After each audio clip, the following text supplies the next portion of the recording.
Welcome, ladies and gentlemen, and folks of all ages. Allow me to introduce you to the most thrilling podcast on the internet. What? It's M-Class Podcast. Play some fucking rock guitar. Yeah, I hear it.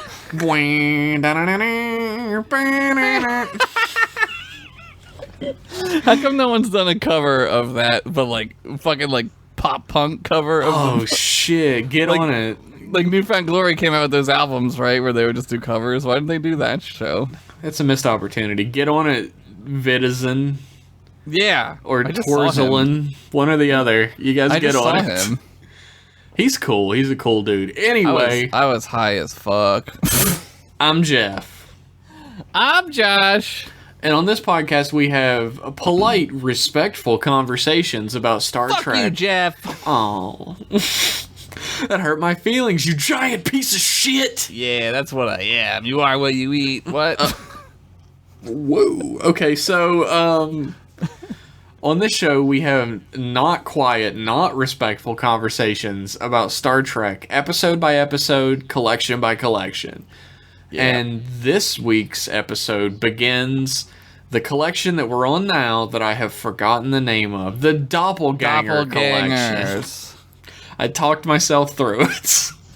I remembered it. This is the Doppelgangers collection, which was suggested to us by someone I don't remember as well.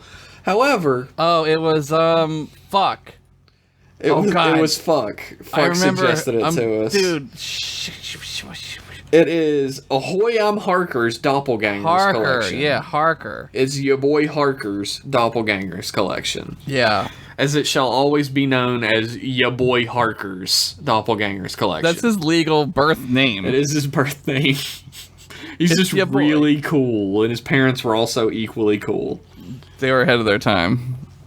The Doppelgangers collection is all about duplicates, whether evil or not is up to you, although I think they're all evil this time.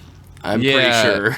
Not to be confused with the Doppelbangers collection, which is a collection we're going to do about every Star Wars porn parody.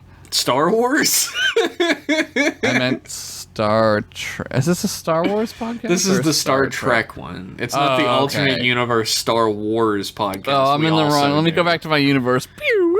Okay, I'm the real Josh now. Oh, Star Trek. It was a doppelganger. He was here. Oh, God, it was a Josh with a second beard and mustache. That's the fucking scariest part about it. You'd never know if the person you're talking to is a doppelganger or not, Josh. You would never know if I was. Oh, God. Oh, God, what is happening? There's a fear in me. What's happening? The first episode of the collection is one that YaBoyHarker did not suggest that I switched in, I believe. And it is The Enemy Within, the first episode ever in Star Trek history about an evil guy version of the normal guy. Yeah, and it happens in the most Star Trek-ass way possible. A transporter accident. Which is really great. Really, really ahead of its time. Because, like, this is even before, like, people were like, what does the transporter do, right? Yeah, like, they were just like, oh, a marvel of modern technology. Right. But after this episode, they were like, wait. Hold on. This thing can be fucking crazy. This episode is from season 1. It's episode 4, so if you haven't watched it, shut this off and go watch it, Tom.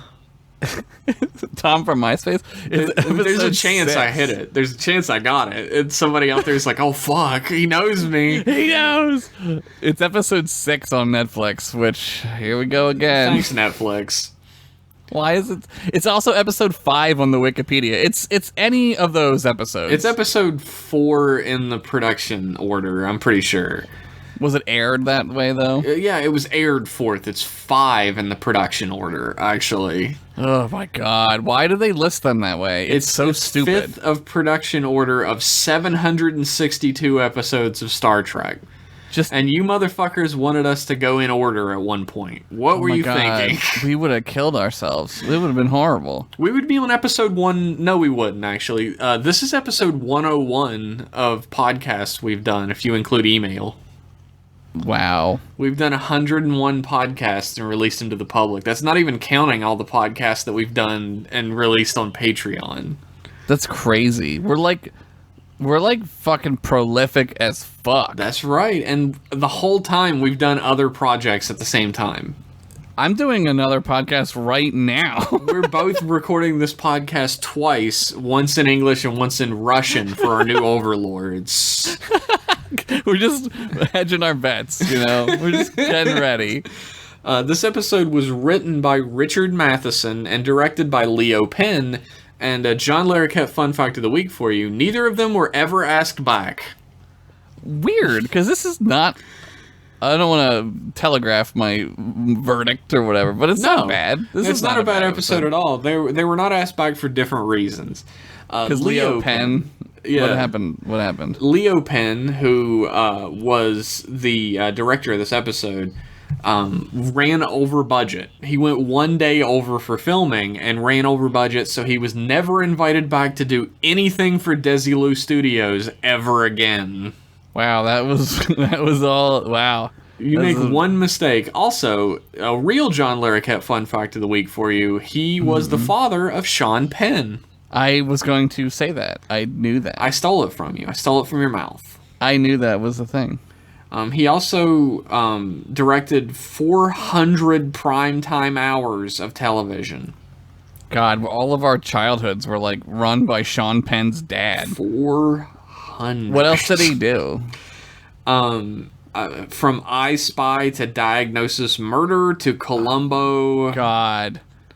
He's like a CBS old folks dream. It's true. All of your grandpas fucking loved Leo Penn's work. They just didn't know it at the Diagnosis Murder was on at my grandparents' house all the time. Richard Matheson only ever wrote one episode of Star Trek, and that's The Enemy Within. But he had 55 years of writing for novels, for TV shows, for movies.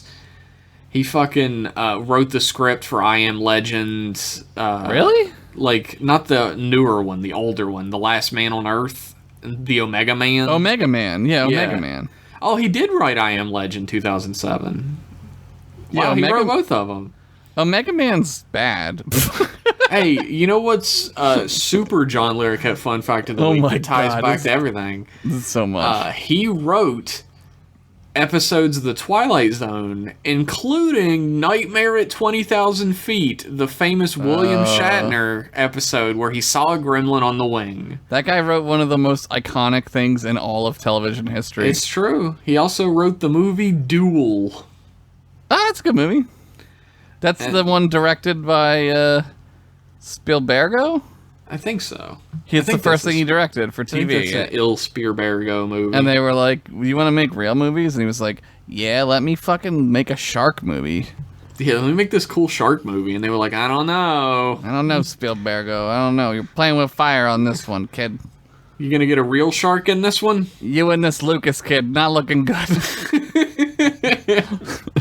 You guys gotta straighten up. Fly right. So there's your 9 million fun facts of the week. Oh my god, there's gonna be a test later. I can feel it. It's definitely gonna be a quiz.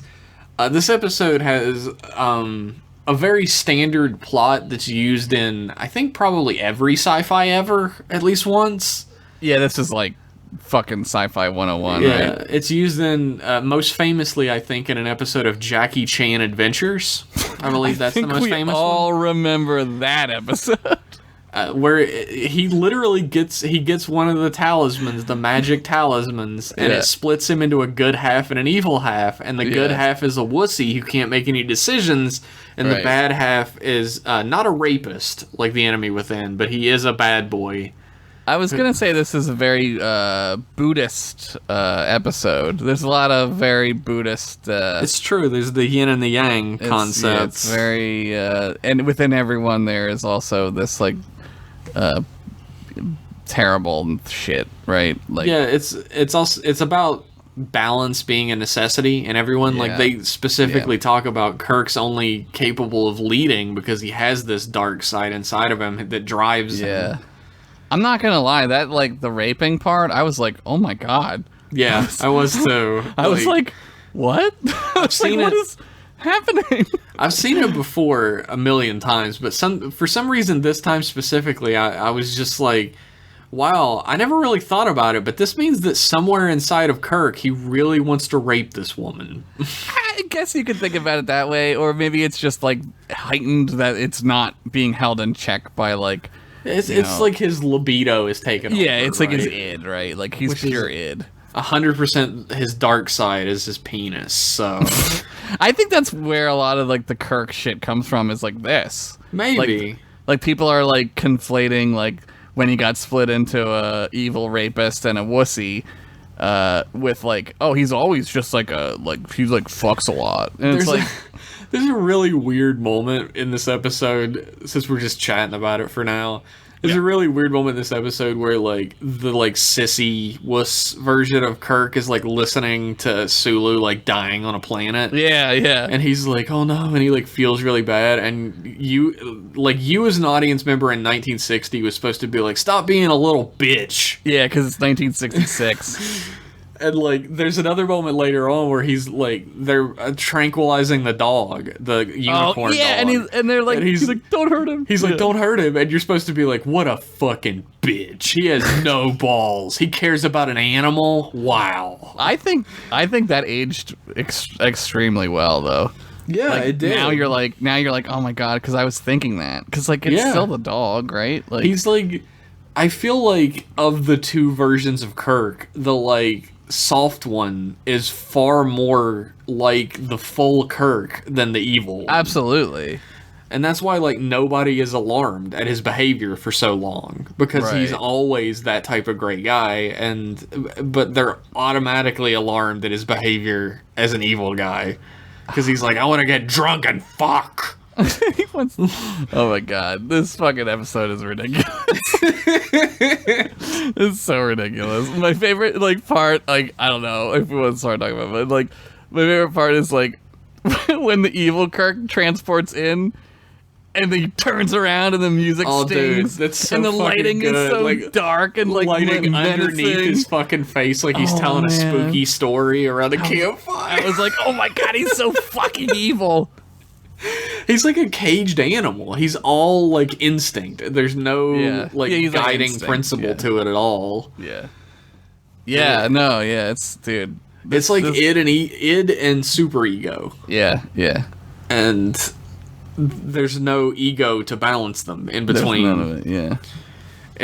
This episode is fun and it's ridiculous and silly, but I feel like it has that Star Trek panache. It has that like little lesson about you're not learning about space or about like how people interact. You're learning about how people deal with themselves. Which is like a great Star Trek episode, right? Because like it's just that the trouble they run into external to that problem already is just space problems, right? Like like Sulu's on the planet with those guys. They're fucking freezing to death. Yeah, they're freezing to death, and I guess they can't send a shuttle down because it doesn't run in the cold or something. I don't know. If you try and put a shuttle in a refrigerator, it'll just shut right down. I think it's like the atmosphere has shit in it that would like turn the systems off or something. I couldn't remember if they said it. I'm sure they did. I just didn't remember. I don't remember if they do or not, actually, but that's my head canon right now. Right? Maybe they talk about it. They're like, yeah, we can't send a shuttle down. It won't work. Too much. Just trust us. Interference. Yeah. Whatever. Fuck. Somebody who hates Sulu is like, yeah, I can't send it down. Just trust me. Like the shuttlecraft engineer is like fucking hates him so much. Like, yeah, no, they don't work. Fuck that guy. I mean, no, it doesn't work. So. And Wussy Picard's like, all right. Picard, I said Picard. Wussy Picard. Wussy Picard shows up and I was thinking though, like, there's that episode of TNG that's sort of like this. When Picard, they find that shuttlecraft with that other version of Picard in it. Oh, yeah. And he's, like, losing his fucking mind. And real Picard is like, I don't know who this man is. Like, he's pissed off at himself, right? How could he let himself do this? Like, to himself, you know? Like, he's so mad. It's true. I mean, like I said, this concept is used in literally every sci-fi that's ever existed. Yeah. Fantasy too. There's always like the evil version that gets split off, and you Dark have to fight Link. him. There's always Dark Link and all that shit. Fucking, they did that with Mario, and then it turned out to be Bowser's son Anyway. Which son was it? It was Bowser Jr. It was the first time he was introduced. What about all the other kids? They're not his kids anymore. Did you know that? Yeah, Nick was telling me about this, and I was like, what? I was like, I don't believe any of this. What are you talking about? Yeah, like, Miyamoto was like, yeah, they're not his kids. And, like, the people working there were like, what? But they are. And he's like, yeah, that was, like, the Americans said that. Like, I never said that. And then everybody was like, oh, fuck, we have to retcon, like, right now. What are they, then?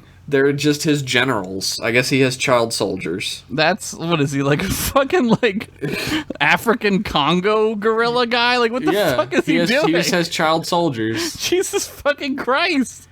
That's way worse. I will never accept that. He just has a million kids, and they were all made by magic. Bitch, there was a fucking cartoon where they were his fucking kids, man. Like, they're his kids. Well, the funny part about that cartoon is all of them have the wrong name. Because, they hadn't gotten names when the cartoon was being made yet.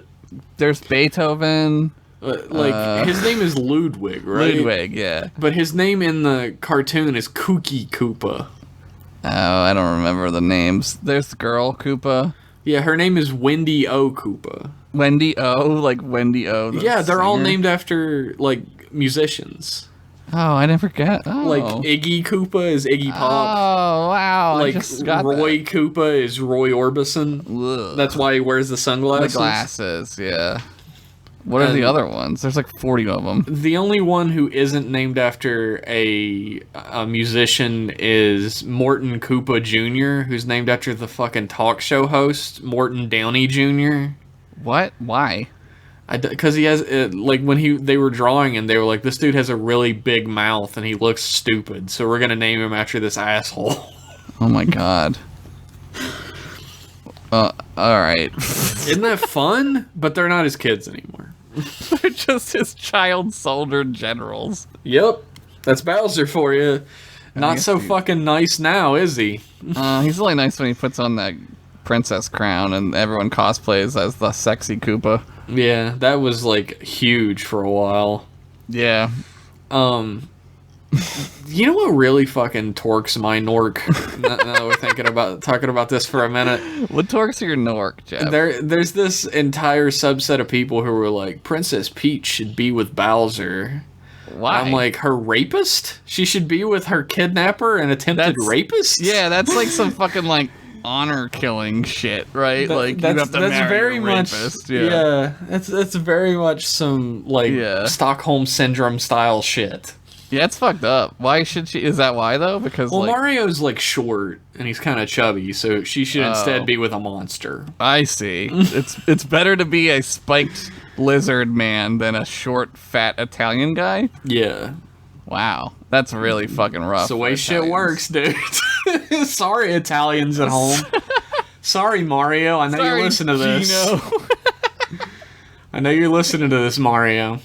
Just start naming Italian names. Anyway, why don't we take a quick break and we'll be back with our synopsis and discussion of the episode The Enemy Within. We'll be back with our final thoughts about Koopa Kids. We'll be right back after these Koopa-rific messages. After these messages, we'll be right back. Mario! Mario! Mario!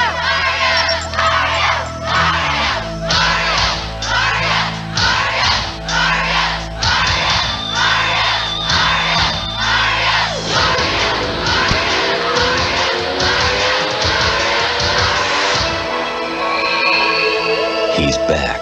All you had to do was ask. Super Mario Bros. 3 from Nintendo. Now you're playing with power. Back to the show. Welcome back from those messages, everybody. Hopefully you bought that good and/or service so we keep the lights on here at M-Class Studios. I think I'm going to put a Nintendo commercial in. Now you're playing with power. See, listen to that fucking voice. If you need an advertisement done on this show, hit us up. I can do it in that voice. Yeah, we'll do it. Anyway. Whatever. The show begins. There's like some sort of a geological program, like a geological search dig happening on a planet called Alpha 177. Great name. Who named it? Named after Sir Edmund Alpha. Named after Leo Penn's son, Sean Penn. Sean Alpha Penn. Do we get to see the dog first, right? Sulu's holding like a Pomeranian that has like a horn glued to its head and a weird tail. And a weird tail that its tail is obviously stuffed inside it keeps of moving. the tail. Captain Kirk touches the dog's tail at one point, and the dog like looks like it's like, "What the fuck are you doing? What are you doing? Why are you doing that? That's my cardboard tail, dude." So you can get these dogs in the Star Trek Online. You can buy them. What are they called? Fuck. What are they called? I forget. Like Alpha something. I think Alpha 177 dog or something. Alpha like that. 177 dog. It might just be Alpha 177. That might be the name. But like a crewman. A technician, actually. He's not. He's like an unlisted or unregistered officer. Yeah. Like the same way that O'Brien is. Yeah, he's not an officer. He's just a non-commissioned officer. He's an NCO, and he slips down a rock and lands on mustard powder. Like mustard gas is what he lands on. Or like turmeric or something. And it's some sort of ore. They keep calling it a yellow ore. And they like make fun of him for being an idiot. They make fun of him for being cut, which is like bullshit, right? They're like, "Oh, you hurt yourself, huh? Guess you're clumsy." And he's like, "I'm bleeding to death, sir. Can I go home?" Looks like you're a moron. And they're like, "Okay, baby. Okay, baby pants. We'll send you home, you pussy." So they send him back to the Enterprise. He gets beamed up, and Scotty is up there, and he's like, "Oh, there's something wrong in the circuitry. I don't know what it is." We get some sweet transporter porn. There's just lengthy shots of them like pressing buttons and moving switches and shit. And you're like, "Oh fuck, I want to have sex with that panel." Oh yeah. And Scotty's like, "Oh yeah, well, like, hey, there's a guy beside him, and he's like, decontaminate this, decontaminate." No, he tells the guy who beams up, decontaminate your suit. Yeah, which like is weird. Sick bay. Because like, don't they know what the ore is? Like, what? Why would they not know what that is? I don't know. Apparently, they just let a guy roll around in some shit, and they send him back to the ship. Beam without him even up. looking at Yeah, they beam him up to the ship, and they're like, "Oh, this could be a problem. We might need to deal with this." He goes and like Scotty's like, "All right, well, the transporter seems to be fucked up, but anyway, let's beam Captain Kirk back out." Yeah. He's like, "It looks fixed now, I think. I don't know." And Kirk pops in and he's like, "Oh man, I feel weird." And Scotty's like, "Oh, well, let's take you out of here. Let's get you to sick bay to get checked out." Yeah. And he walks him out of the room, and then evil Captain Kirk beams up. This is the part where he beams in and then he turns. God damn, I wish there's gotta be a gif of this or something. Like it's so fucking good. Like the only visual difference at this point between good Kirk and bad Kirk is that bad Kirk has so much fucking eyeshadow on. Dude, he's like emo. And he's also skulking around like a fucking vampire. Yeah, he's like, straight up like a fucking, like, the dude who's halfway turned into a werewolf. He looks in pain, and he's scared of everything around him. He's like, "Ugh." Like, if you, like, picture, like a little demon, like, he's so evil. Like, yeah. It's, like, ridiculous. Oh, I love it. He does that quick fucking turnaround, and it's like, da-da-da. Yeah. He's bad now. And then you're like, "Oh god, he's fucking evil." So he's supposed to go to sickbay, but he decides not to. Like the good captain. We'll call him good Kirk and bad Kirk. Yeah. Girk and Birk. Girk and Birk. So fucking Girk doesn't go to sickbay. Girk is like, "I don't need to. I'm fine." But Birk goes to fucking sickbay. Birk rolls up in the sickbay and he's like, "Give me the fucking booze." He's like, "Sorry and brandy now." Yeah. And McCoy's like, "What's up, buddy? I'm your friend." And he grabs the back of his neck and pulls him in like he's going for a kiss. And he says, "Sorry and brandy now." I like that, like, Bones has the brandy, like it's like an old fucking timey drugstore. Like, why the fuck would the doctor have the booze? It is, like, dude. Why? He runs the fucking apothecary. He's got the booze behind the counter. He's a druggist, I guess, right? Yeah. And so he gives him the Saurian brandy, and, like, Birk starts fucking roaming the halls, just getting his fucking grip and sip on with this Saurian brandy. Grip and sip! Like it's a fucking Rosemary's iced tea. Do people do that where you're from? Do they just walk around with iced tea jugs and drink out of them? Yeah, that's like big here. Like right? it's jugs of like dollar store water here. People walk around water. Not in Pittsburgh, but in West Virginia. People walk around with full jugs of water, drinking it. And he's fucking gripping and sipping hardcore. He's got his purple drink, and he is roaming the fuck around. He's got some lean in there. He's doing lean. McCoy goes to talk to Spock, and Spock goes to see Girk, thinking he's Birk.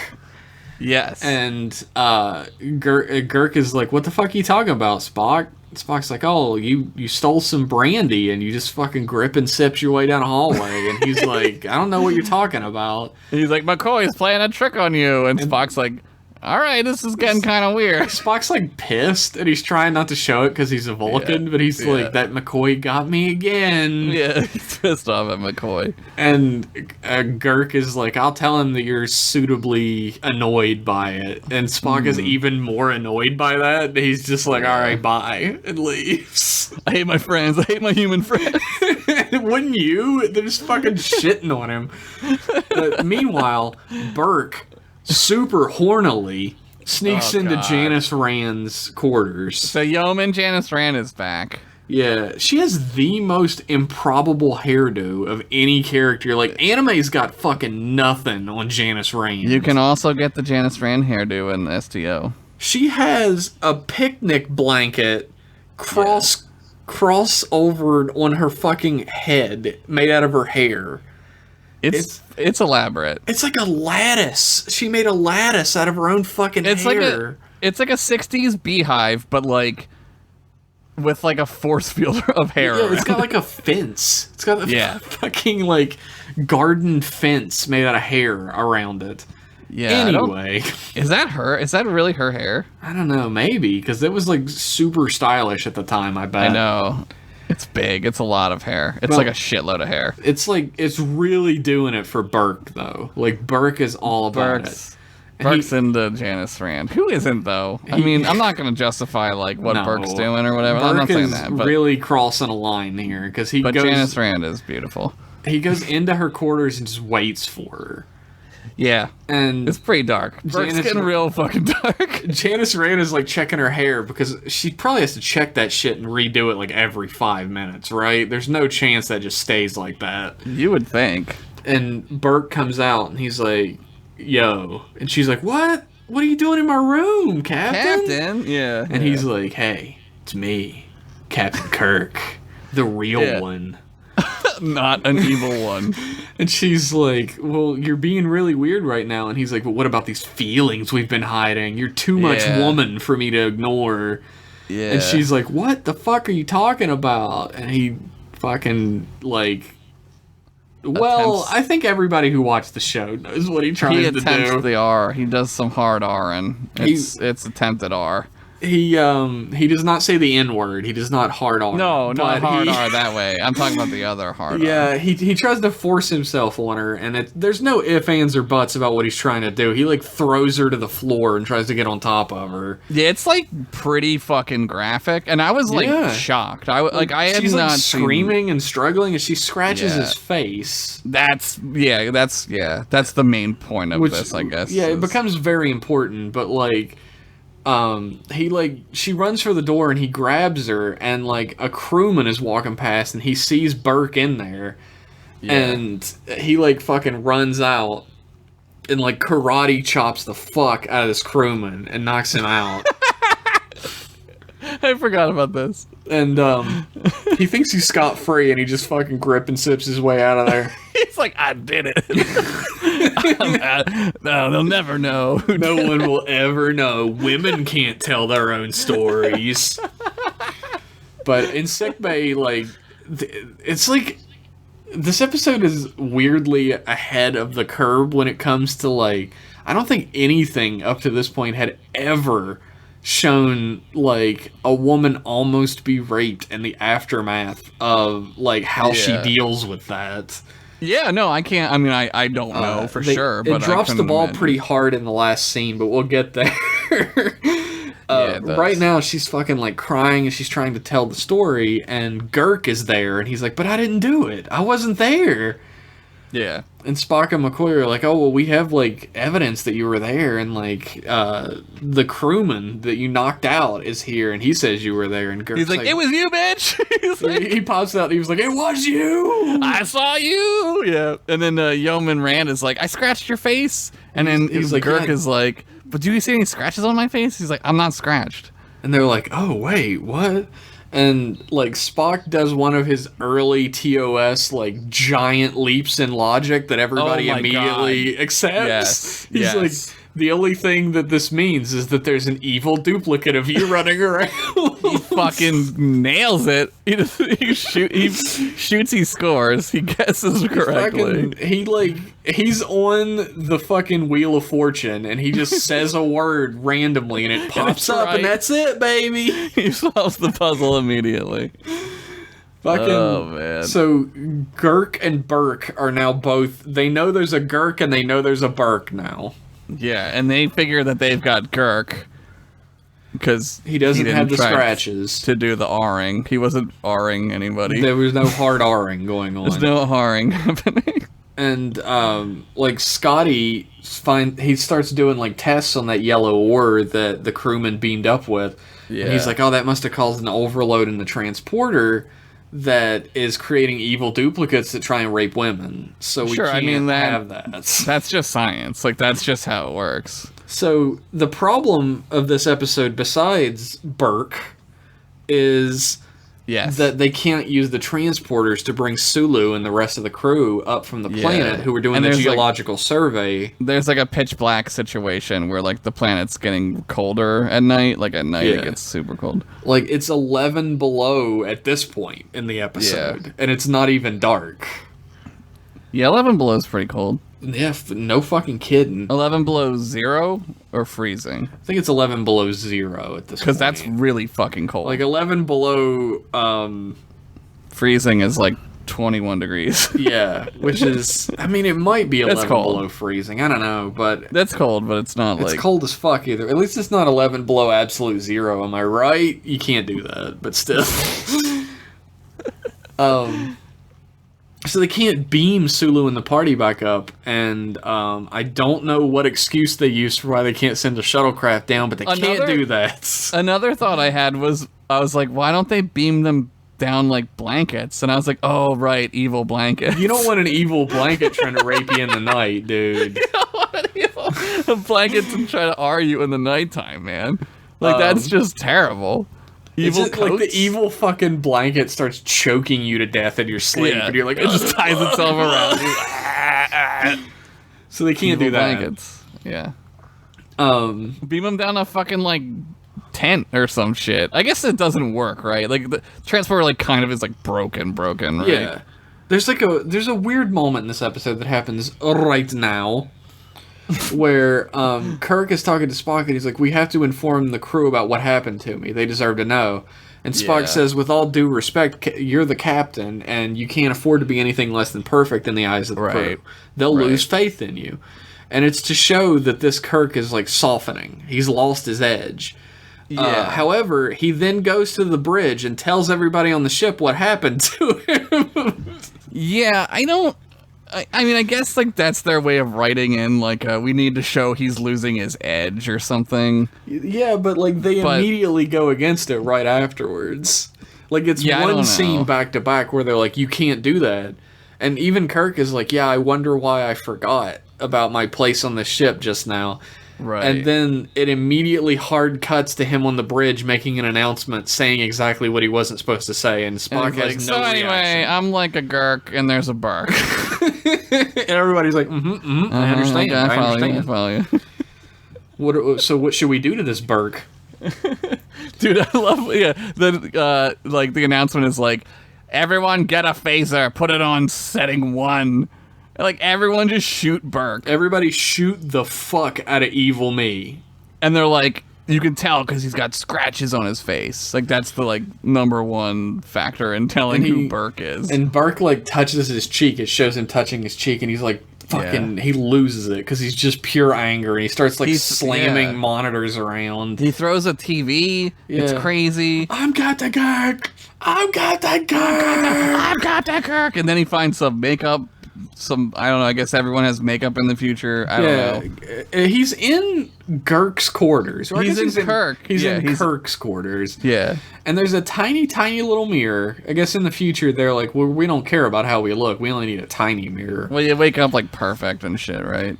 And there's makeup on Kirk's table because Kirk got to look good, too. Yeah, why not? And he puts some on his scratches so that they're barely visible.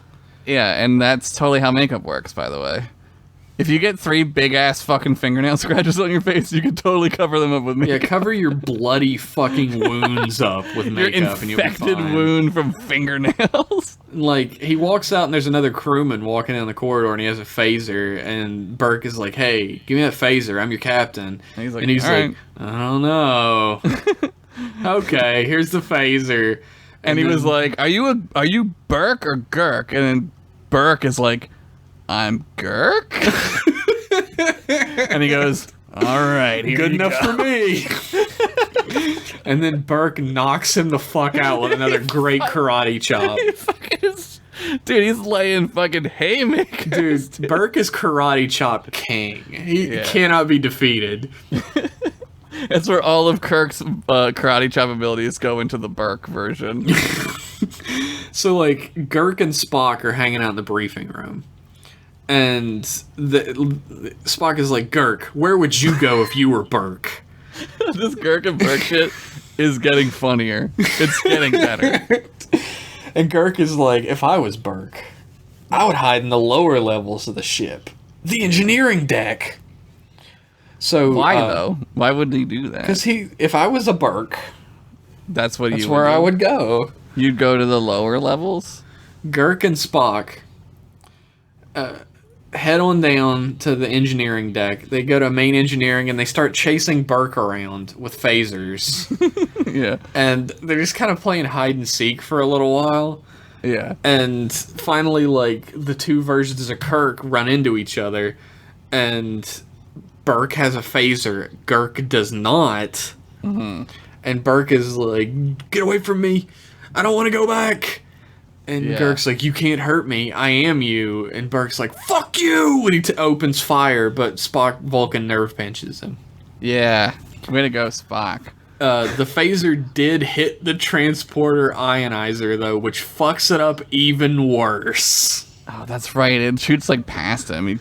Birk is shitty at shooting. Yeah. Or he missed on purpose. All the good shooting went to Girk, I guess. But he won't ever do it, because he's a pussy. Oh, man, I can't believe you would say that about good old Girk. Girk knows what he is. What a fucked up thing to say. He knows what he is. He knew what he was getting into when he signed up to be a Girk.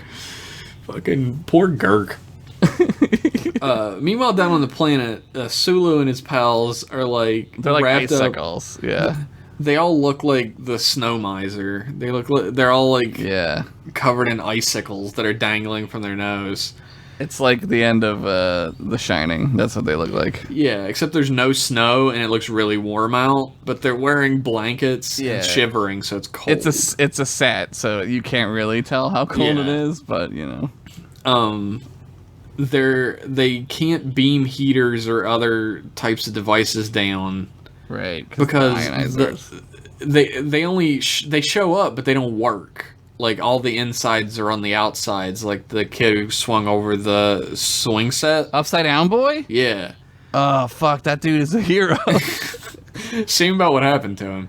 But, he didn't die from doing that. He tried to get into colleges and cut and then ended up on meth, so... that's what does it. Kirk is talking to Sulu. He's sitting in the briefing room and he's talking to him, and he can't, like, figure out what to do. Yeah. He's like slow. He's like slowly becoming like inaudible the way he's talking. He's just like, you know. He kind of is like looking away, and he's not there. Like he's like not. He's with like, it. he's so bothered by how bad it is for them that he can't make any decisions. Right. It's overwhelming. And Spock runs in and presses another button, and he says, "Sulu, you're just gonna have to hold on for a little while longer. I have no emotions. Fuck you." And then he turns it off. Being dead is like being not alive. Deal with it. There's no difference between a body that's alive and a body that's dead. Fuck you. 21 grams, motherfucker.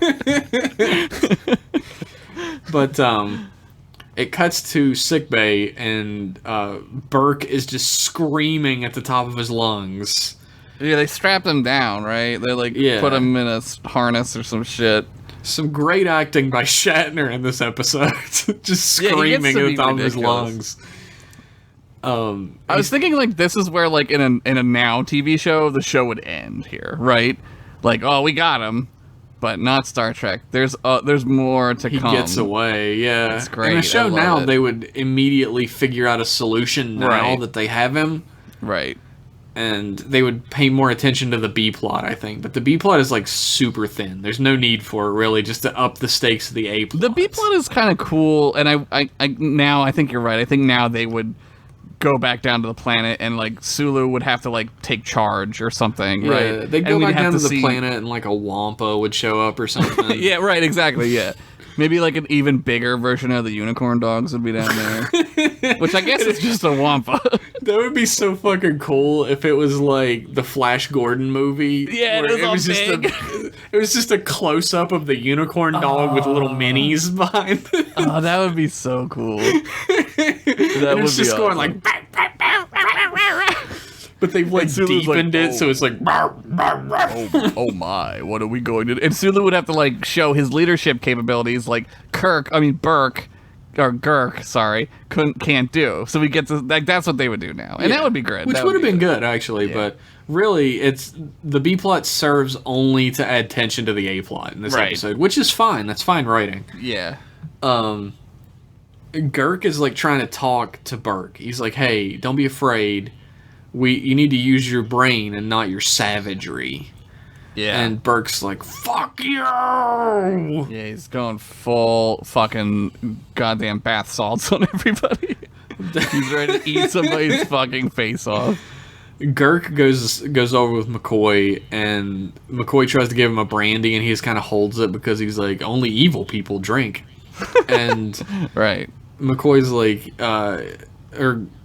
McCoy's talking about how like he, or is Spock the one that starts talking about like how he theorizes that he needs his good side to live? I forget if it's Spock or I think it might be. I don't remember, but I don't know. But McCoy does say like all human beings have a dark side, and your strength and command lies in your negative self. Right. And Birk is like, and he starts like waving his dick around, which is super evil. They had that on 60s TV. It's wild. It's crazy. They didn't even blur it. Scotty and Spock like repair all the damage to the transporters, and they're like, "Hey, Girk, come on down to this transporter room."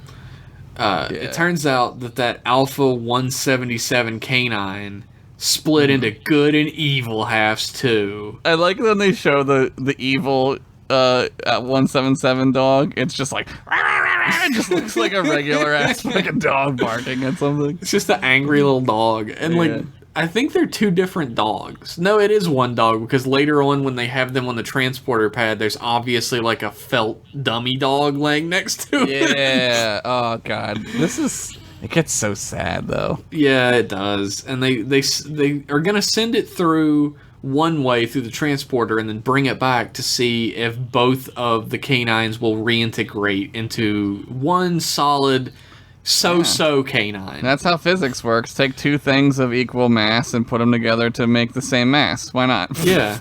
Fuck you if you question it, right? Fuck it, I don't know. Quantum physics, bitch. But they like hypospray the dog, and that's when Kirk, he sort of whispers out, "Don't hurt it, don't hurt him," and it's so they're sad. both like, "Shut up, bitch," and then they hypospray the dog. they kind of, you get the sense. Like at first I was like, are they just like putting the dog to sleep?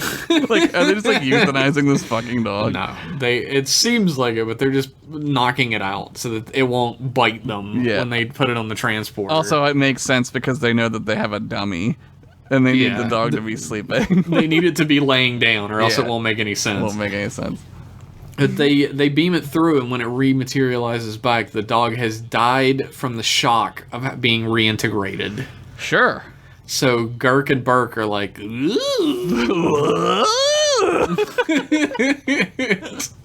Oh man. With that sound, why don't we take a quick break? A break? And we will be right back after these messages. After the messages, we'll be right back. Meet the babes of Bayside High. Lisa's the name. Hey dudes, let's dish. And gossip's her game. Check out Kelly. All right. Pardon my perkiness. She's not hot, she's nuclear. Make a date with the babes of Bayside High. Catch the next Saved by the Bell. Weekdays at 5:30 on WB 32. Back to the show. Welcome back from those messages. I bet that wasn't a Nintendo commercial, and if it was, then I owe you no money. I don't even know what I'm gonna do, man.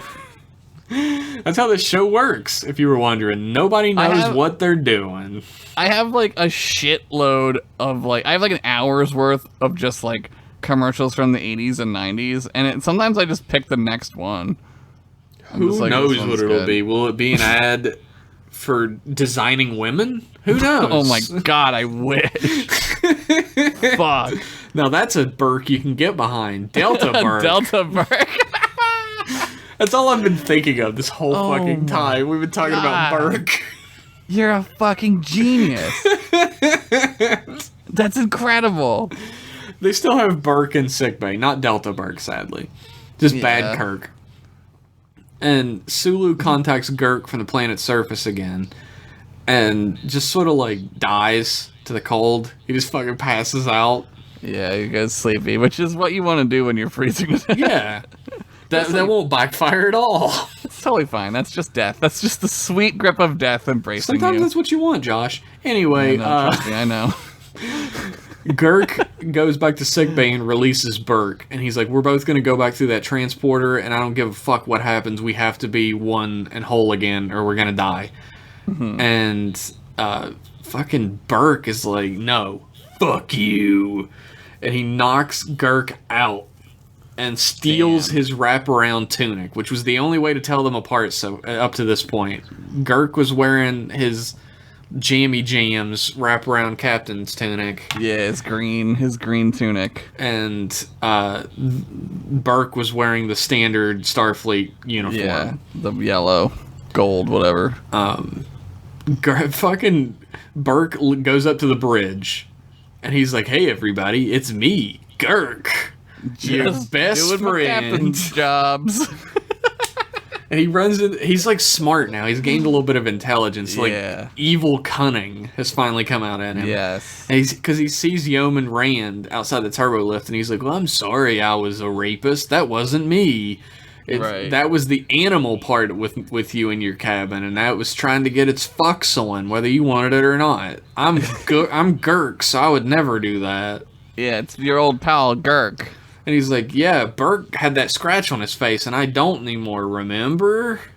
Don't worry about these 3 makeup lines, though. I just love makeup. It got rubbed off at that point, and he was like, yeah, Birk scratched my face to make us look alike, even. Oh, right, that's right. He did. I forgot about that shit. Apparently, Captain Kirk and Janice Rand have the exact same fingernail size and finger spacing.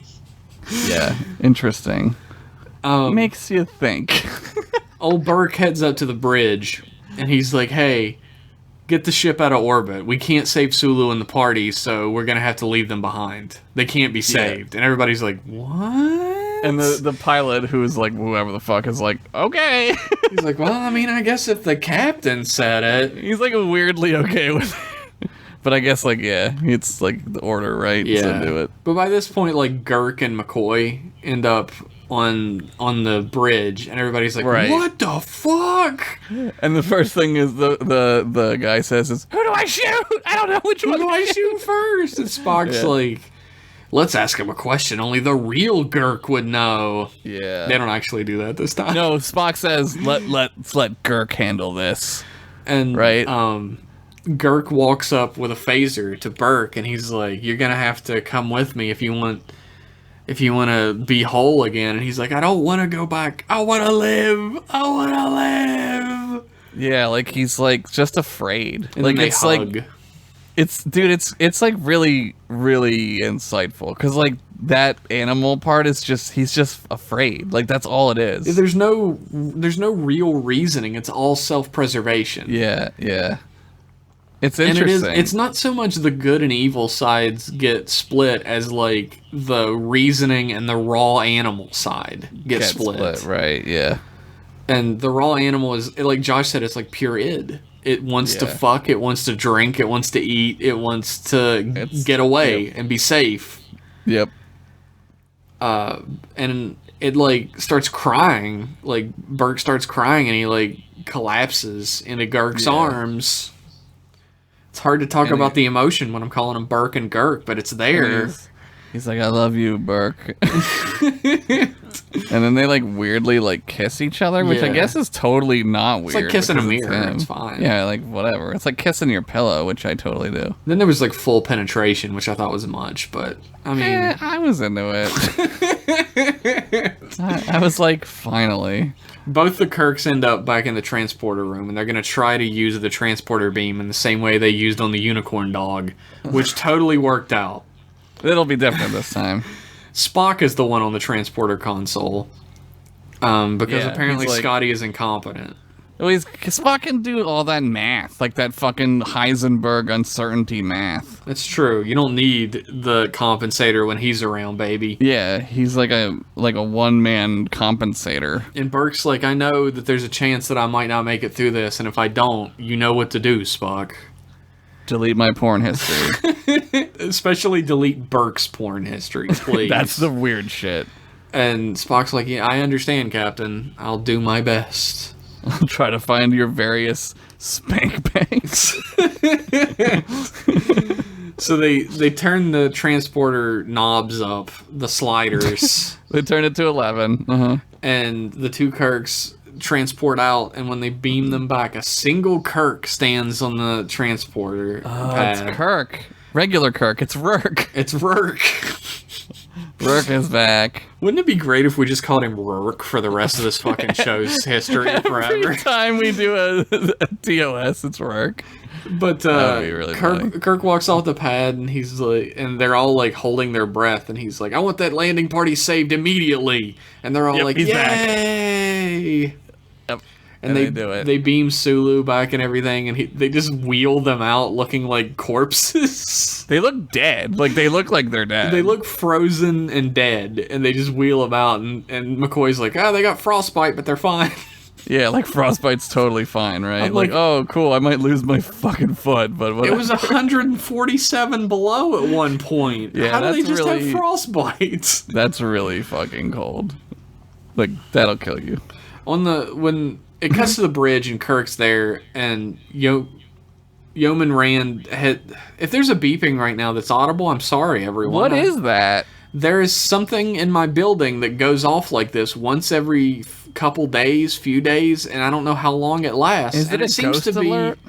It seems to be every time I record for some reason. Only then. Is it a ghost? Is it telling you that there's ghosts? I think that's what it is. Josh, your house is the one with the ghosts, not mine. Shut up. They'll fucking hear you. They're and come right out. behind you right now. Oh my god. What's funny is I have a coat rack behind me and it looks like ghosts. Anyway, you guys are going to have to deal with this horrible beeping like I did. It's whatever. I don't care. they're back on the bridge, and Yeoman Rand is trying to explain to Kirk, like, oh, you know, your imposter told me about he was the animal side, you were the reasoning side, and Kirk just cuts her off, and he's like, thank you, Yeoman, and walks away. Yeah. And this is where the show kind of drops the ball with Rand and her dealing with all this shit, because she hands her, like, pad to Spock to sign, and Spock says, that imposter had some interesting qualities, wouldn't you say? And she, like, gets embarrassed and huffs off. Yeah, like, what's that What about? interesting qualities? That he was a fucking rapist? What was the implication there? Like, I kind of was like, wait, she, like... The 60s implication is that she wants Kirk. That's known. Everybody knows. Everybody knows that, yeah. That she wants Kirk to have sex with her. And Spock is saying that it was interesting that he tried to rape her. Yeah, I mean, interesting in the sense that, like, genocide is interesting. Whoa, we learned a lot about Josh Henderson today. I mean, interesting, like, as, like, it's as, of like interest. It's definitely to pay attention to, right? Like, it's not, like, I wouldn't say interesting. I don't know. It's like they tried to make Spock, like, be emotionless, but, like, that's not the time. No, that's some, like, locker room talk shit. Like, everybody talks like that in the locker room, even Spock. Yeah. Yeah, it's weird. It's out of character for Spock. It's like, horrible for the situation that happened. But, I mean, the show had to end with a yuck. That's how, like, a yuck. Like, TOS always has to do that. Or it has to end in, like, a poignant moment. And in the 1960s, a woman almost being assaulted wasn't worth the poignant moment. No, they should... I mean, that Yeoman Rand is going to need to go to, like, therapy. Yeah. For, like, they don't have a ship's therapist on this. They only get one in Star Trek Continues. You gotta talk to Bones, which would suck. Yeah, I couldn't imagine trying to talk to Bones about a problem I have. Have you tried drinking it away? That's his, like, number one. What are you, some kind of pussy? I'm from Alabama, and we don't fuck with this shit. Did you ever try eating any beans? You ever sing Row, Row, Row Your Boat with your friends?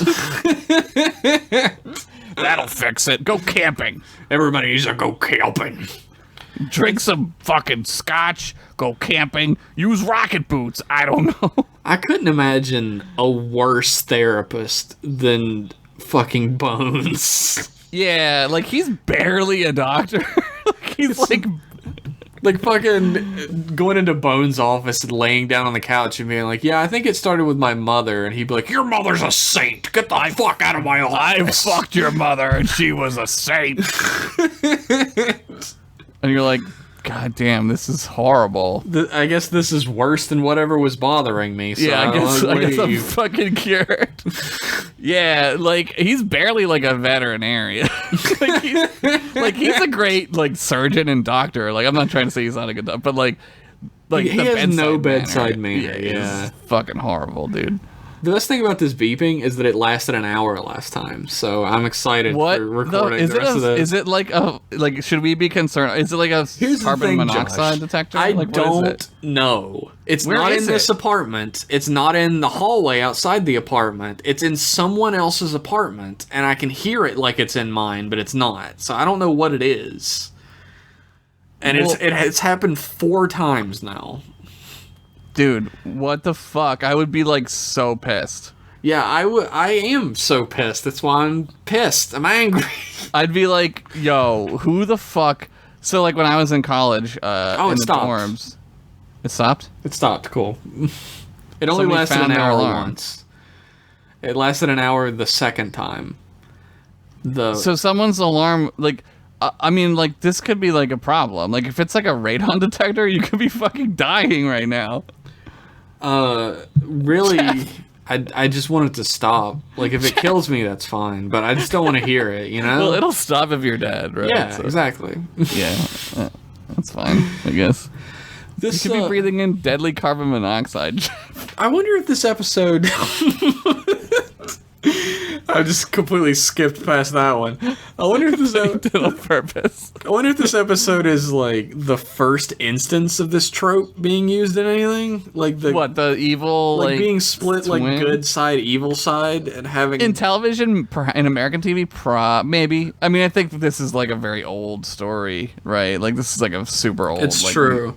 Mythological-esque story. Like, I'm trying to think of a mythological story or like a folk story or something that's like this, because I mean, like fucking Beowulf didn't get split into good Beowulf and bad Beowulf. Sort of though. I mean, because bad Beowulf, what's his name? The ugly thing. Grendel is like Beowulf's brother, right? Like it's part. That's just in Beowulf. that movie.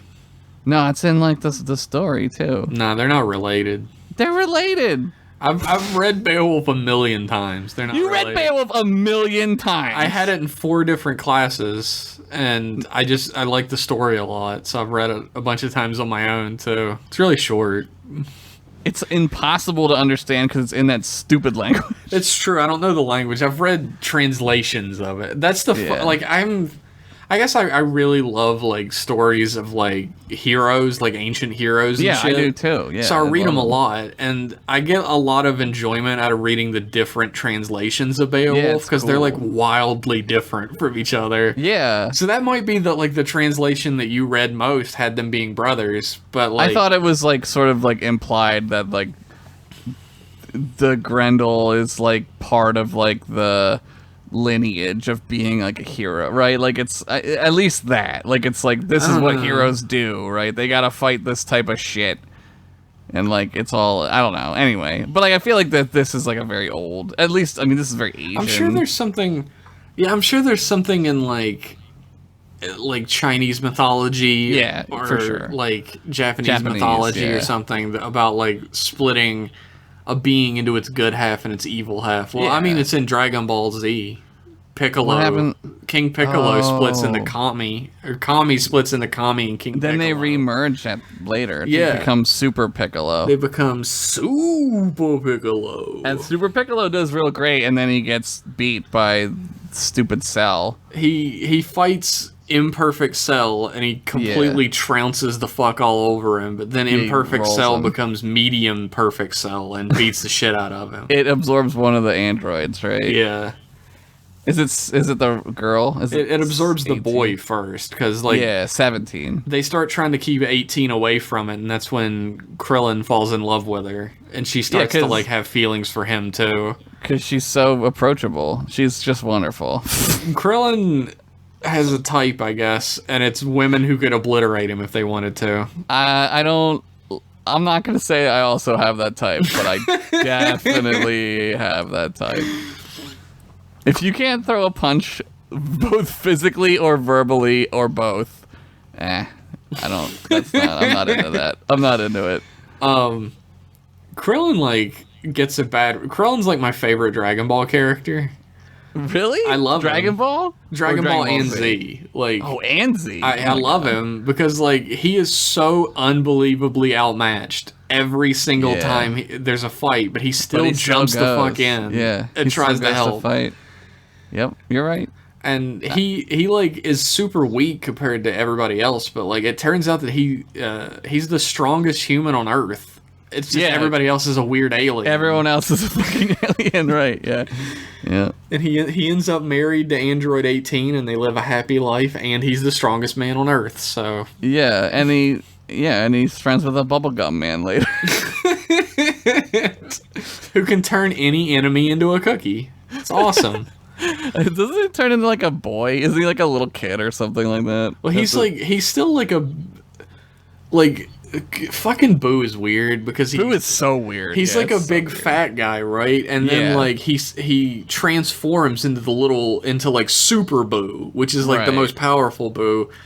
And they can't beat him, but they figure out some way to make him turn into Kid Boo, who's a little kid, and they beat up a child and kill him. Which is it's the would you go back in time and kill Hitler of Dragon Ball Z, right? You go back in time and kill Hitler Boo. You just turn Hitler Boo into a child and just punch him in the face a bunch. And they almost don't beat the kid even. So that's how powerful he was. I love how, like, at that point, I'm, like, checked out, right? Yeah, I'm like, checked out at that point, too. Yeah, I'm like, using, like, the most vague terms, like... Yeah. They go and they, like... That's all, like, the Super Saiyan Man shit with, like... Hercule's daughter and fucking Gohan and shit, right? Yeah, like, all that shit. The show was supposed to end, the manga was supposed to end like 8 times before that. Yeah. Like Goku was supposed to die to Frieza, to his brother first and never come back. He was supposed to die to Raditz and never come back, but Toriyama's editor was like, fucking bring your main character back. What are you, stupid? Yeah, this is dumb. And he made him bring Goku back, and then Goku was supposed to die in the fight against Frieza, and the editor was like, why do you keep trying to kill his character off? Bring him back. Stop it. Yeah. And so he came back, and then he was supposed to die against Cell and never come back, and it, like, his editor didn't notice that he killed him off. Like, he kind of hid it from him for a while. That's the one where you think he's really dead. Yeah, though. and then like his editor finally found out again and was like, fucking bring him back. God damn. This guy cannot kill Goku, whatever. He wanted Gohan to be the main character of Dragon Ball Z. And Gohan's not great. Dude, if Goku really died against Raditz and Gohan was the main character of Dragon Ball Z, I would have been so mad. Yeah, it would be dumb. Like, Gohan, when he was a little kid, was insufferable. I didn't want to fucking deal with the little crying kid He was Gohan. worse. Like, he was like Goku from Dragon Ball, but he sucked. Yeah, Goku from Dragon Ball is hilarious because he's super dumb. He's an idiot. He wants to fight everything. Yeah, and he doesn't know what girls' boobs look like, and that's funny. And he thinks girls have penises. like biological women have penises. Yeah. And when he finds out they don't, he's like terrified. Yeah, it freaks him out. It's funny. Gohan is not funny. He's just sad. You feel bad for him because he sucks. Yeah, but why is he fucking sad though? Like, what? His parents, one of them is like the strongest thing in the entire universe, and his mom is nice to him, even though she's mean. She's mean to everybody else. Yeah, all she cares about is him. Like, yeah. I don't know. His dad did get murdered right in front of him. That might do something. If my dad got murdered right in front of me, like, I wouldn't. What's a different relationship, Josh? Your dad is not Goku. Damn right he's not. If my dad was Goku, things would be different around here. If my dad was Goku, I would have Super Saiyan fucking 2 ability, and I'd be like, whatever. Gohan becomes cool when he becomes like the little teenage version when he becomes Super Saiyan 2 and kills Cell. When he's 2, yeah, that he's fine then. That's he's really totally cool. fine. And then as a teenager, he's kind of a yutz, but I found him funny. So other people don't like him then, but he's all right. He's all right after Cell and during Cell. When he's in the hyperbaric time chamber, like that's pretty cool. I like that. Yeah. Spend a year with your dad though, that would suck. Yeah, it would. And just fighting shit. Like, what are you even fighting in there? Like, you'd fight each other, but it's like the gravity's like fucking crazy, and time goes by super fast. Yeah. This isn't Star Trek talk, but fuck it, I'm gonna keep doing it. It's weird how the hyperbolic time chamber made Gohan into a good character and ruined Trunks as a character. Why does he go in it? He goes in because he has to train. Like, Vegeta and him go in, and they come out and they have super roid form, where they're like super roided up, and they can't move fast anymore, so they get their shit wrecked. That's right. Oh god, I gotta watch this again. It's been so long since I've seen it. Future Trunks shows up and he's like the coolest fucking character. He like chops a dude up to death with his sword, and then he chops the biggest baddest guy in the last saga in half. He just kills him with his sword, dead. And then he kills his dad. He kills the big bad's dad, and then he's like, "Hey guys, I'm gonna be back soon to help you fight these androids." And he shows up and he's really fucking cool, and he fights them and helps. And then he goes in the hyperbolic time chamber and comes out. He stinks with long hair and no ability to make any good decision ever again.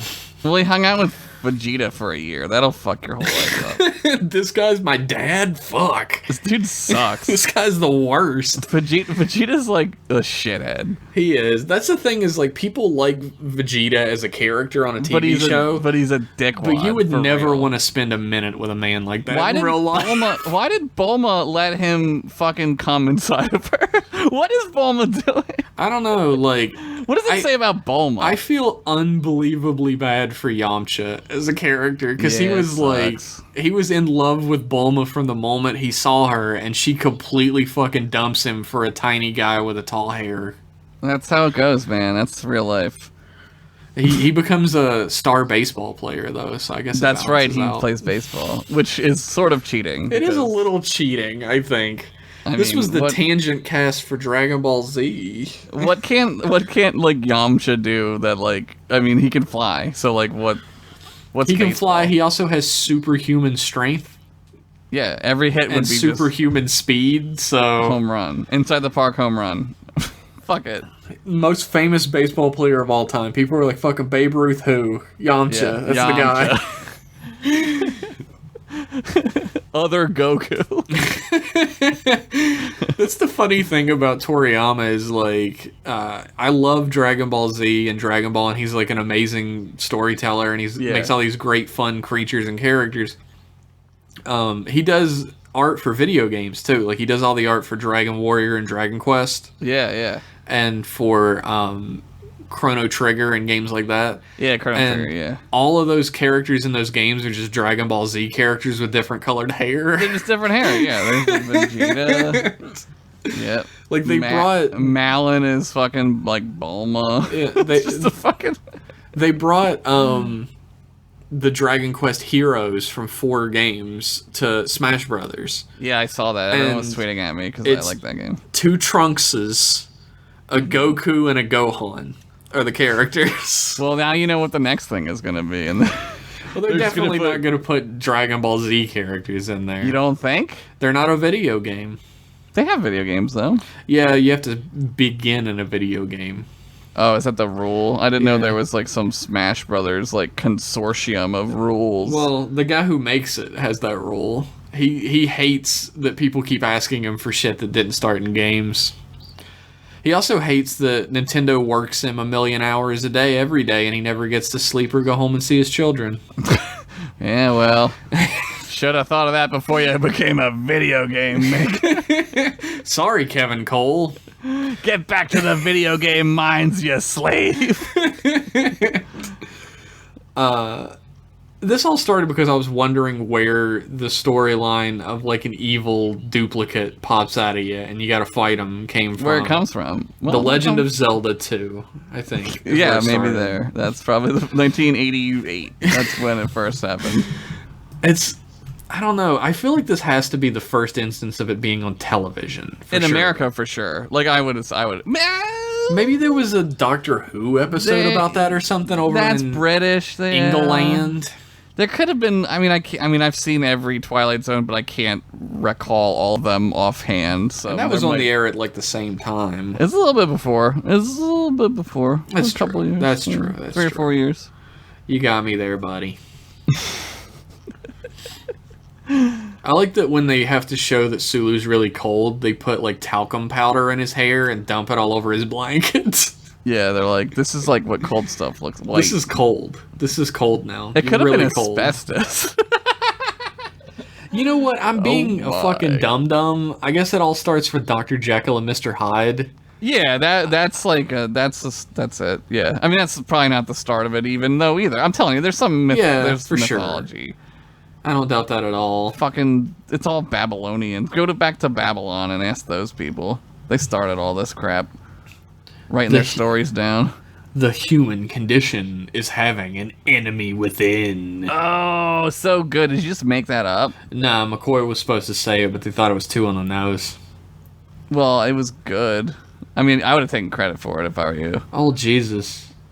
Here's a non-fun fact for you. Oh, God. Janice Rand's actress, Grace Lee Whitney, once recounted that while shooting the scene where a distraught, tearful Janice Rand accuses Captain Kirk of trying to rape her, William Shatner slapped her across the face to get her to register the proper emotion. Yeah. I mean, that's not... You can't do that.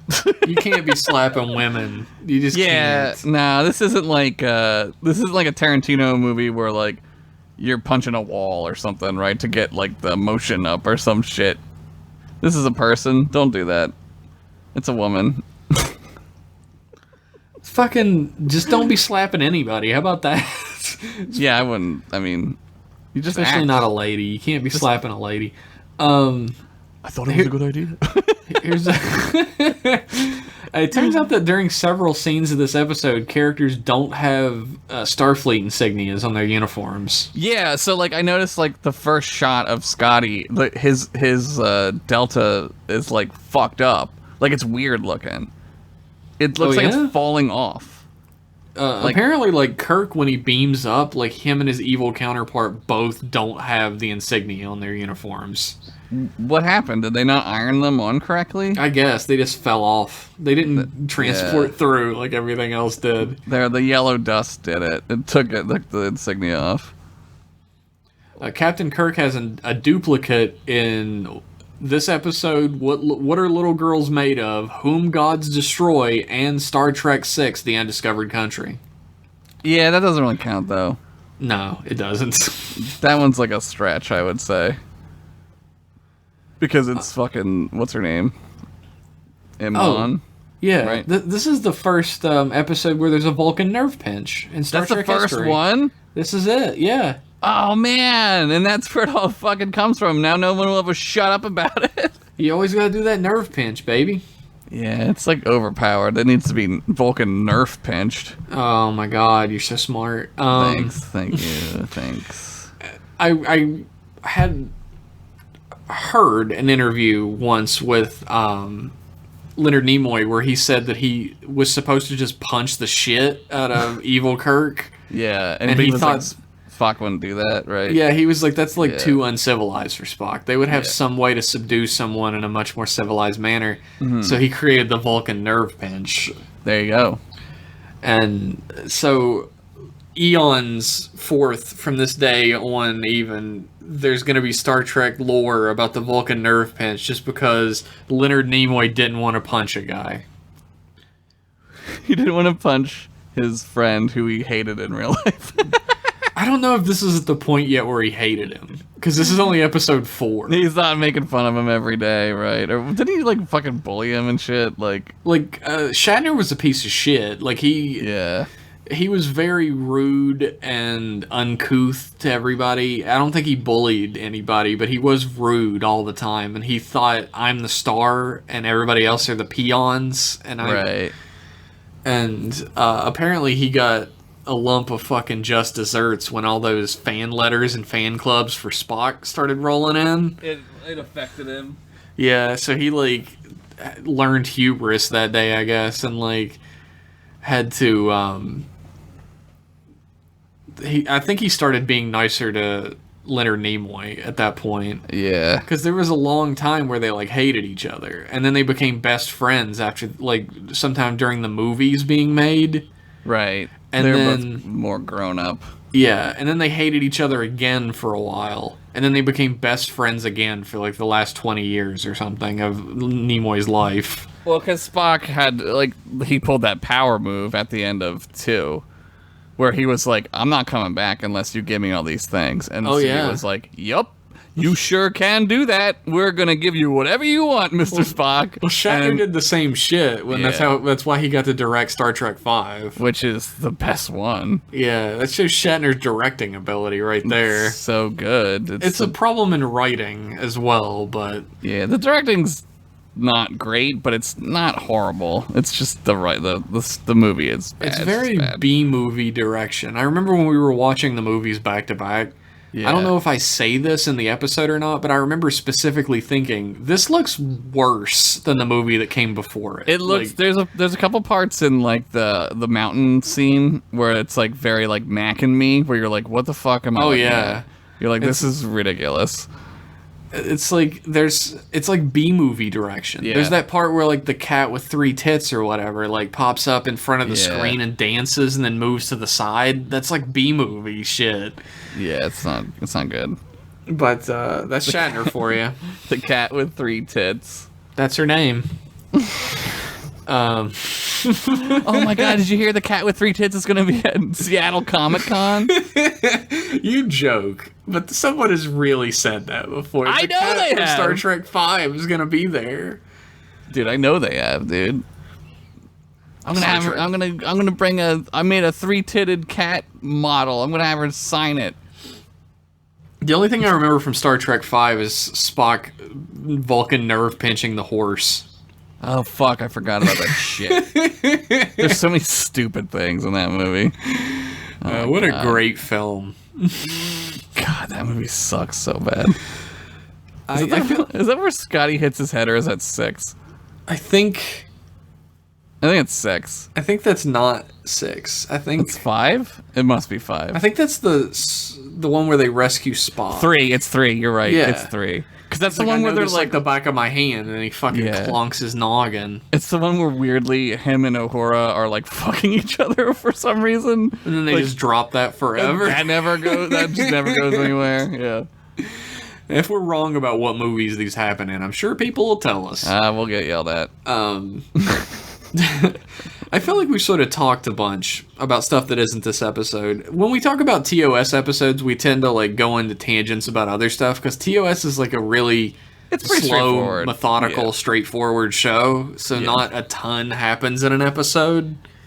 I always learn something about Star Trek though when I watch TOS, and like especially like this episode where it's like the sort of the first instance of like the transporter getting all wonky, which is like later like a what do you call it, like a trope of the show, right? Like like they use that a bunch, and it's like a neat insight into like later how are they gonna make this more like complicated or better, right? So it's kind of like seeing like the first draft. You know what I thought of about this, what I was thinking during this episode quite a lot, is that this is exactly how Tom Riker was made. Yeah, right? yes. So which one is Geiker and which one is Biker? Biker! I think Tom is Biker. You think Tom is Biker? Oh, well, he definitely no. is Biker for what happens in the episode after, the next time he shows up. No, though, but right, because Tom is more like inept. He's like a worse Riker. I don't know, That's true. Man. He could be Geiker. He could be Geiker. Geiker and Biker. Oh my god. We're gonna do both episodes with Tom Riker in it. The next 2 episodes we do are the Riker TNG episodes. one and the Deep Space Nine one? Yeah. And the Deep Space Nine one really fucking makes you question what Riker would really do in a situation like that. Yeah, so I think Tom Riker is a biker. I think he's Biker. I would agree with that. I don't think because he makes some shitty decisions. He really does. I don't know how he could possibly think he's doing the right thing. I don't know. With what he does, but we'll get it to all that. That was one of those, like, quick, get somebody from TNG on this fucking show. Yeah.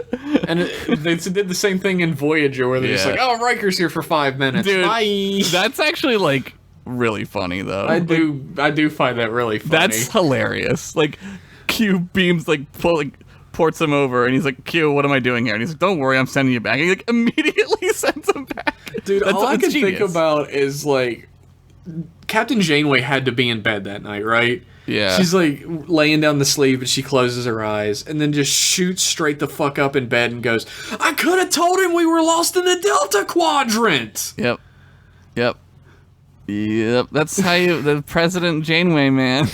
I fucked it. Oh no. Yeah, why wasn't she like, wait, like go back and tell them where we are, right? Like, yeah, she doesn't even mention it. She's just like, help us with this trial. Oh my god, it's so dumb. That show sucks so much. I'm sorry. It has a few good episodes. Yeah, like there's like maybe very 10. few. There's like maybe 10 good episodes. Out of 7 seasons. Oh god, it's rough. It's a rough ride. It's a rough ride. I feel like we've talked around this episode enough. We've talked about this episode, about everything that could possibly be related to this episode. We talked about every Dragon Ball Z saga except Garlic Jr. He comes back. There's like 2 Garlic Jr. sagas. What? There's like the movie, and then there's the saga where he comes back. Yeah, there's the saga. That's he's the like, one I got know. the evil water. The water, yeah. It's like purple, right? The turns purple everybody. one. You got the purple drink. Turns everybody evil. Get that scissor in you. It turns me evil, dude. You fucking know Garlic Jr. was gripping and sipping. Dude, Garlic Jr. was on lean. All right. I'd like to take this opportunity to thank everybody for tuning in today. Yeah.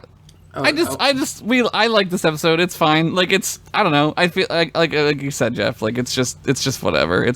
TOS is always just good.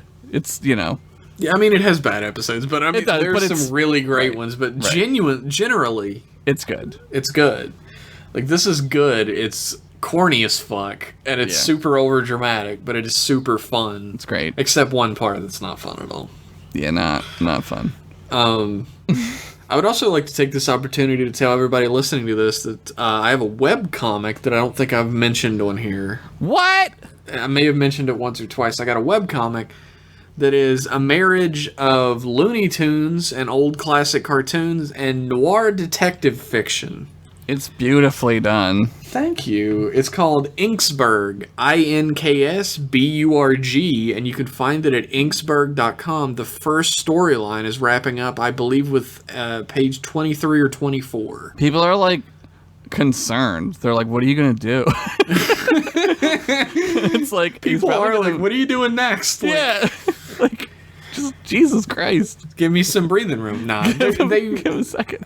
I'm excited that people care about it that much. Yeah. Like, because I was fairly certain nobody was really going to be into it. And the audience for Inksburg is, like, fairly small so far, because I guess it's niche. It's like a niche thing. You have to love old cartoons and detective stories. Yeah, but, like, that's cool, man. But it's like, if you've ever watched the episode, or the short of Looney Tunes where Daffy Duck is Duck Twacey, it's like that, but a full story comic. Oh, Duck Twacey, I forgot about that. And it's all in black and white, and it's like noir styled, but it is a cartoon, and it's funny, and I love it. And I think you'll love it too. So head on over to inksburg.com. Check it out. And on Twitter at Inksburg. Do you have anything you want to plug this time? No.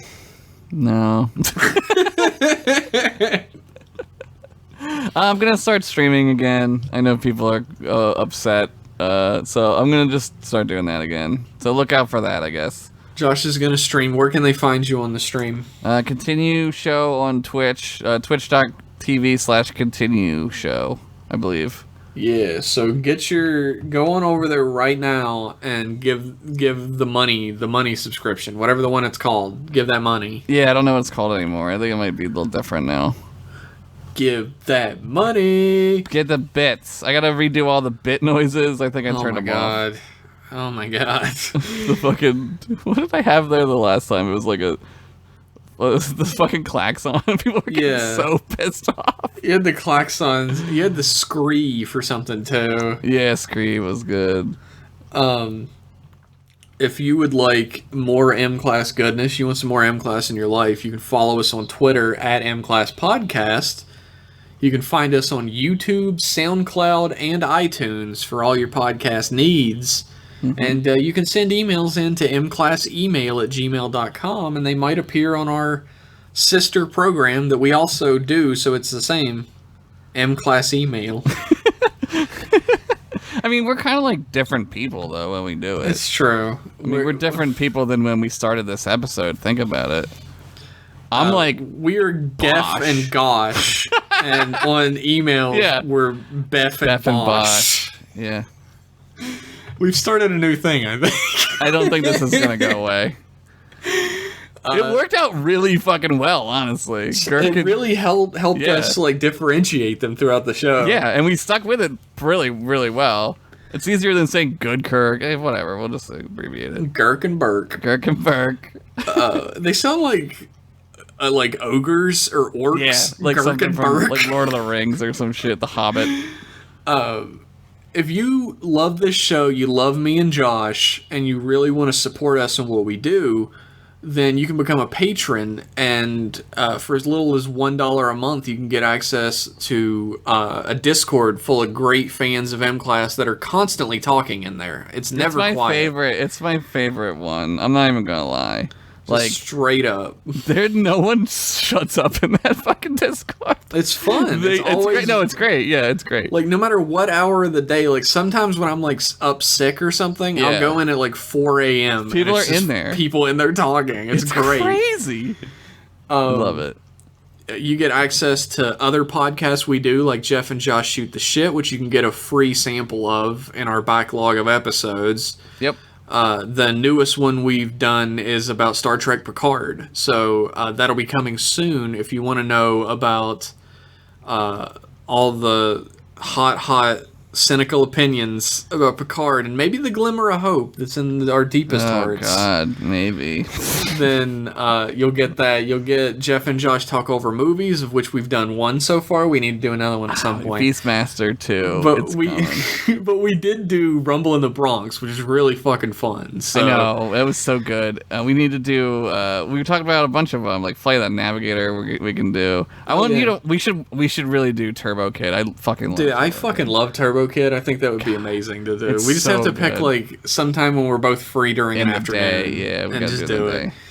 You get access to these podcasts. You get access to commentary tracks. You get access to audio logs straight from Satellite M, the in-universe world of M-Class email that somehow exists for some reason. All this stuff becomes available even at the $1 level eventually, but if you want to support us more and you want to get the stuff as it comes out, there are higher tiers that you can get on to make sure that you don't miss anything. Yeah, if you're in the $50 tier, I come over to your house and I like watch you sleep. You just don't know about it, but you can feel it. I'm there. And Where all am of this in the closet behind the bed. Who knows? All of this is available at patreon.com/mclasspodcast. And that is for as little as $1 a month. If everyone who listened to this show, I looked it up, I did some mathematics. Oh my God, it's so hard. I did some mathematics on iTunes, the beta version of like iTunes statistics. I went to SoundCloud and did it, went to YouTube. The science man over here doing different put it all together. data points. We have around 1,500 listeners. Oh my God, we'd be rich! If every one of you patroned for $1, we would be rich boys who could afford to eat, to have air conditioning, to pay full rent and bills. Yes, I could go buy a third cat. I could feed my cats. It sounds great. I could feed my cats Jeff's cats. That would solve all of our problems. 2 birds, 1 cat. Just head on over to patreon.com/mclasspodcast. And $1 a month is not going to break your bank, goddammit. Yeah, we deserve it. We're really good, and we're both Girks. We deserve it. We're both Girks. Thanks everybody just for listening. We appreciate everybody out there who gives us the time of day. We love you. And we will be back in 1 week's time with more M-Class goodness. Thank you, everyone, and we are out.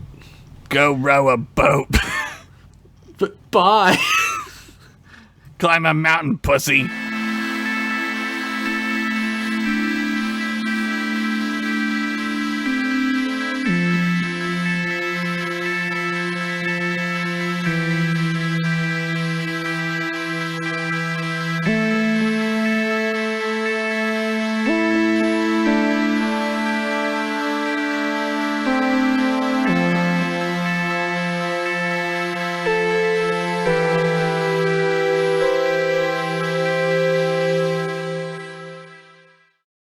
I'm mentally ill.